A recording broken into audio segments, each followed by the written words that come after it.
Assalamualaikum warahmatullahi wabarakatuh. Saya Purwadi, dosen peternakan di program studi peternakan Fakultas Pertanian dan Peternakan Universitas Boyolali. Sebagai seorang dosen, saya wajib menjalankan tridharma perguruan tinggi, yaitu dharma pendidikan, penelitian, dan pengabdian masyarakat.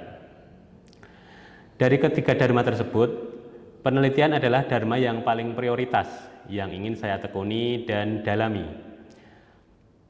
Melalui penelitian, saya ingin memberikan kontribusi terbaik saya untuk perkembangan dan kemajuan bidang peternakan. Saya memiliki peta jalan penelitian sesuai dengan rencana induk penelitian universitas dan fakultas, di mana topik-topik penelitian saya mengacu pada visi misi Fakultas Pertanian dan Peternakan dan visi misi program studi peternakan Universitas Boyolali. Sehingga pada akhirnya keluaran penelitian akan memberikan kontribusi bagi dunia peternakan dan pencapaian visi misi program studi peternakan Universitas Boyolali.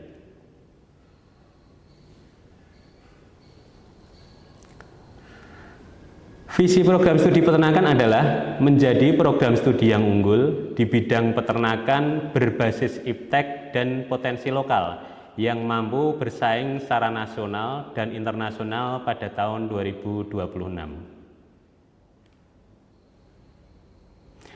Berdasarkan pernyataan visi tersebut dan kompetensi serta konsistensi bidang keilmuan saya, topik-topik penelitian saya mengarah pada bidang produksi ternak, terutama ternak ruminansia maupun non-ruminansia sebagai ternak perah dan ternak potong, dengan pemanfaat potensi sumber daya lokal untuk optimalisasi produksi hasil ternak.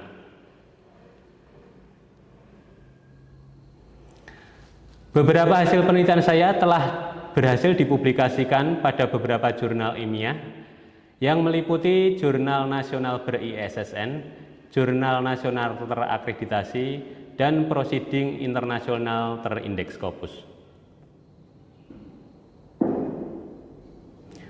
Karya saya antara lain: 1. Pengaruh pemberian batang pepaya sebagai pakan kasar terhadap produksi susu sapi Eva di Boyolali. Dipublikasikan di Tropical Animal Science volume 5 nomor 1 tahun 2023. Kedua, pengaruh suplementasi monensin dalam TDN ransum yang diturunkan terhadap metabolit darah sapi Eva laktasi. Dipublikasikan di Tropical Animal Science volume 4 nomor 1 tahun 2022. Ketiga, variasi genotip dan alel gen P1T1H1NF1 pada sapi perah Friesian Holstein lokal di Boyolali, Jawa Tengah. Dipublikasikan di Jurnal Ilmu Peternakan dan Veteriner Tropis volume 12 nomor 1 tahun 2022. Keempat, penggunaan limbah kulit kacang tanah dalam ransum terhadap produktivitas ternak sapi jantan potong peranakan Friesian Holstein atau PFH dipublikasikan di Tropical Animal Science volume 6 nomor 1 tahun 2024. Kelima, pengaruh pemberian tongkol jagung dalam ransum terhadap produktivitas sapi potong simental yang dipublikasikan di Tropical Animal Science volume 5 nomor 1 tahun 2023. Keenam, pengaruh pemberian silase batang pisang terhadap konsumsi dan pertumbuhan domba ekor gemuk dipublikasikan di Tropical Animal Science volume 4 nomor 1 tahun 2022. Ketujuh, pengaruh penambahan ampas bir dalam ransum terhadap pertumbuhan dan konsumsi domba lokal jantan dipublikasikan di Tropical Animal Science volume 3 tahun 2021. Kedelapan, efektivitas penggunaan pelet berbasis rumput odot dan kombinasinya terhadap performan kelinci Rex jantan dipublikasikan di Jurnal Wahana Peternakan volume 6 nomor 2 tahun 2022. 9. Molecular screening of beta-lactalbumin gain variation from allergy-free milk production in Indonesian Friesian Holstein. Dipublikasikan di IOP Conference Series Earth and Environmental Science volume 1200 nomor 1 tahun 2023. Dari beberapa karya yang telah saya sebutkan, karya saya yang paling fenomenal adalah penelitian yang berjudul Pengaruh Pemberian Batang Pepaya sebagai pakan kasar terhadap produksi susu sapi Eva di Boyolali. Satu, aspek makna penelitian yang dilakukan. Permasalahan yang menjadi dasar penelitian saya ini adalah sebagai berikut. Boyolali terkenal sebagai kota susu karena merupakan salah satu daerah utama penghasil susu di Indonesia. Dan Boyolali juga terkenal sebagai penghasil buah pepaya sebagai komoditas hasil pertanian. Pada setiap musim kemarau, peternak sapi perah di Boyolali selalu mengalami kekurangan pakan hijauan sehingga produktivitas ternak mereka menurun. Dari kondisi tersebut muncul ide gagasan untuk meneliti pemanfaatan tanaman pepaya yang sudah tidak produktif sebagai pakan sapi perah pengganti hijauan. Pada akhirnya, penelitian ini dimaknai sebagai solusi untuk permasalahan peternak sapi perah di Boyolali dalam mencari pakan alternatif untuk mengatasi kekurangan pakan ternak melalui analisa pengaruh pemberian batang pepaya sebagai pakan kasar terhadap produksi susu sapi Eva di Boyolali. Penelitian ini didanai oleh Dikti melalui program penelitian dosen pemula atau PDP.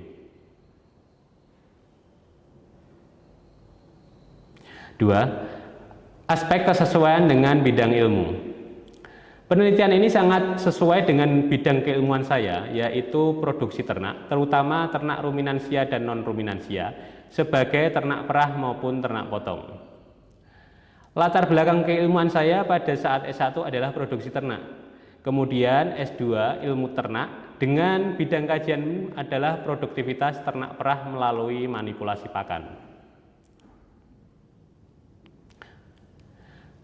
Penelitian saya telah sesuai dengan peta jalan penelitian saya dan peta jalan program studi peternakan yang merupakan langkah mewujudkan visi misi fakultas dan program studi yang berbasis pada potensi lokal.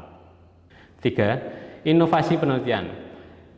Inovasi atau novelty pada penelitian ini terletak pada objek penelitian, yaitu batang pohon pepaya sebagai pakan sapi perah. Masih sangat jarang dilakukan penelitian pakan inkonvensional, terutama batang pepaya, untuk pakan sapi perah, sehingga untuk mengetahui pengaruhnya terhadap kualitas dan kuantitas susu. Hasil penelitian ini menjadi informasi bagi peternak sapi perah bahwa batang pohon pepaya bisa digunakan sebagai pakan sapi perah dan pengaruhnya terhadap produksi susu, sehingga dapat diaplikasikan dalam usaha peternakan sapi perah.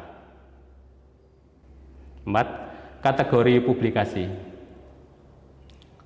Penelitian ini dipublikasikan di Tropical Animal Science, volume 5, nomor 1, tahun 2023, dengan judul Pengaruh Pemberian Batang Papaya atau Karika Papaya sebagai pakan kasar terhadap produksi susu sapi Eva di Boyolali. Jurnal Tropical Animal Science diterbitkan oleh Program Studi Peternakan Fakultas Peternakan Universitas Boyolali dengan nomor ISSN 25417215 dan elektronik ISSN 25417223. 5. Keberlanjutan. Penelitian ini telah sesuai dengan rencana induk penelitian atau RIP Universitas Boyolali. Fokus utama pada pengembangan potensi lokal yaitu salah satunya untuk bidang peternakan. Mengingat Boyolali merupakan daerah penghasil produk peternakan terutama susu, maka penelitian ini memiliki lingkup yang tepat untuk keberlanjutannya. Sebagai kelanjutannya, dari penelitian ini saya telah mengajukan penelitian lanjutan tentang potensi fooder biji tanaman legium sebagai konsentrat hijau pakan sapi perah. Penelitian ini bertujuan untuk mengetahui potensi berbagai biji tanaman legium yang banyak terdapat di Boyolali, seperti tanaman turi dan tanaman lamtoro. Fooder pakan ternak biasanya diproduksi dari biji-bijian tanaman serealia, seperti jagung, gandum, dan padi. Hal tersebut kurang tepat karena biji tanaman serealia merupakan tanaman pangan pokok untuk memenuhi kebutuhan manusia, sehingga perlu dilakukan penelitian untuk produk tanaman non-pangan sebagai pakan ternak. Demikian narasi kegiatan penelitian dan publikasi karya ilmiah ini telah saya sampaikan. Saya Purwadi, dosen peternakan Fakultas Pertanian dan Peternakan Universitas Boyolali, mengucapkan terima kasih atas perhatiannya. Wassalamualaikum warahmatullahi wabarakatuh.